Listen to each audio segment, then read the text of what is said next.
Assalamualaikum warahmatullahi wabarakatuh. Untuk pertemuan kedua ini, kita akan lebih dulu membahas tentang meringkas dan menyimpulkan sebuah berita. Selanjutnya, kita akan membahas tentang langkah-langkah meringkas sebuah berita.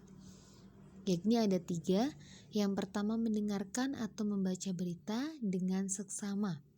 Nah, jika kalian mendengarkan di radio atau di televisi atau kalian membaca di majalah atau media koran segala macam, itu dengan seksama gitu. Terus yang kedua, mencatat pokok-pokok atau unsur-unsur berita. Nah, unsur-unsur berita sendiri kan yang tadi pertemuan pertama kita pelajari, yakni 5W plus 1H. Jadi kita catat nih pokok-pokoknya apa aja gitu. Untuk yang ketiga, menyampaikan kembali pokok-pokok atau unsur-unsur berita ke dalam karangan singkat. Jadi ketika kalian sudah membaca berita tersebut, kalian sampaikan kembali pokok-pokok dari isi berita tersebut gitu. Baik, selanjutnya langkah-langkah menyimpulkan isi berita, yakni ada 5. Yang pertama, kalian mendengarkan berita dengan penuh konsentrasi. Lalu yang kedua, mencatat nih pokok-pokok berita tersebut.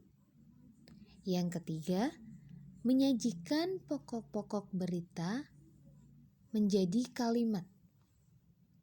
Yang keempat, menyimpulkan isi berita berdasarkan pokok-pokok berita. Yang kelima, menyampaikan isi berita secara lisan atau tertulis. Selanjutnya, kita akan bahas mengenai struktur berita. Nah, dalam hal ini, struktur berita, kalian lihat ada gambar piramida terbalik ya. Di situ ada judul berisikan judul berita ya, yang diinformasikan judulnya apa, beritanya judulnya apa. Yang kedua ada kepala berita. Kepala berita berisikan informasi terpenting, yaitu ada 5W plus 1H-nya dalam berita tersebut, dalam kepala berita tersebut. Terus yang kedua ada tubuh berita. Tubuh berita berisi informasi penting atau informasi pendukung. Dan yang keempat, ada ekor berita, berisi informasi kurang penting. Biasanya itu informasi pelengkap, hanya tambahan aja gitu. Selanjutnya yakni bagian dari berita. Yang pertama, itu ada headline. Nah, ini biasa disebut dengan judul berita. Sering juga dilengkapi dengan anak judul yang berguna untuk menolong pembaca agar mengetahui peristiwa apa yang akan diberitakan.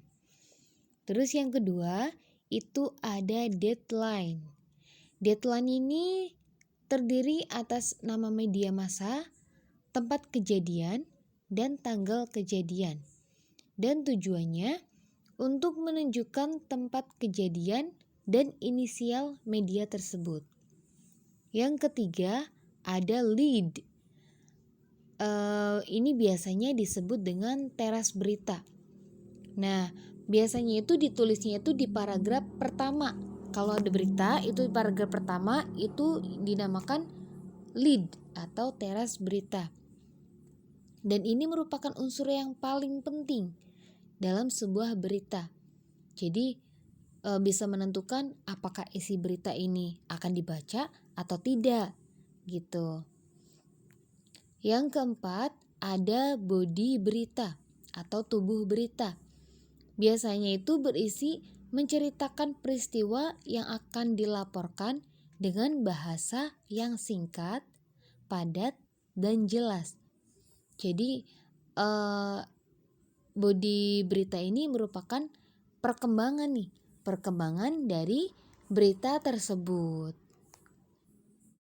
Berikut ada contoh dari teras berita atau lead.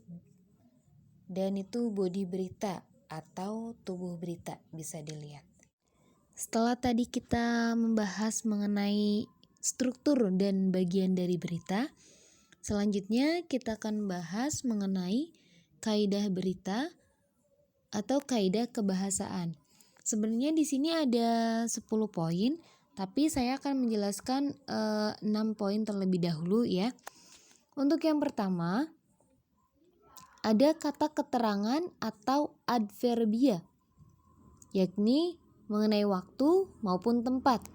Contohnya, sekitar pukul 12:45 waktu Indonesia bagian Barat, langit Riau tampak mendung 10 hari menjelang Lebaran. Atau Sabtu, tanggal 15 bulan November, pelabuhan penyeberangan Merak mulai dipadati truk. Nah, di sini menunjukkan adanya menerangkan waktu maupun tempat. Tuh, yang kedua, ada kata kerja mental. Nah, kata kerja ini menunjukkan respon atau sikap seseorang terhadap suatu tindakan. Contohnya, merasa tidak terima dengan kejadian tersebut. Para korban langsung melapor ke polisi. Nah, di contoh ini ada sikap atau respon seseorang atau menunjukkan tindakan. Dia tidak terima lalu melapor nih ke polisi. Nah, ini menunjukkan tindakan seseorang. Terus yang ketiga, ada kata kerja atau verba pewarta. Nah, di sini ada contoh ujar, kata, tukas, dan tutur. Contohnya seperti ini. Kejadian tersebut terjadi pada pukul 12, ujar Pak Karto. Nah, gitu. Atau tutur Bu siapa? Gitu. Ini menunjukkan menggunakan kata kerja atau verba pewarta. Untuk poin yang keempat, itu maksud dari kata baku dan tidak baku. Maksudnya di sini diharuskan menggunakan bahasa yang baku. Jadi harus menghindari kata-kata atau kalimat yang tidak baku. Maksudnya itu. Terus yang kelima, kalimat langsung.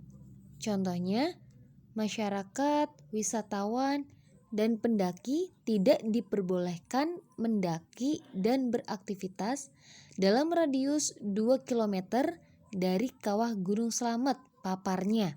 Nah, itu kalimat langsung ya. Beda dengan kalimat tidak langsung.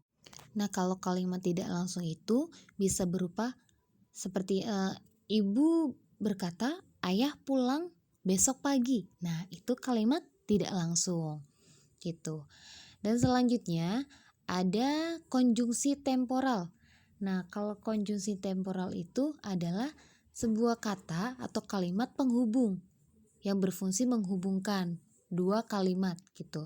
Jadi di sini bisa kemudian, seperti, setelahnya, awalnya, akhirnya. Nah, ini beberapa kata penghubung.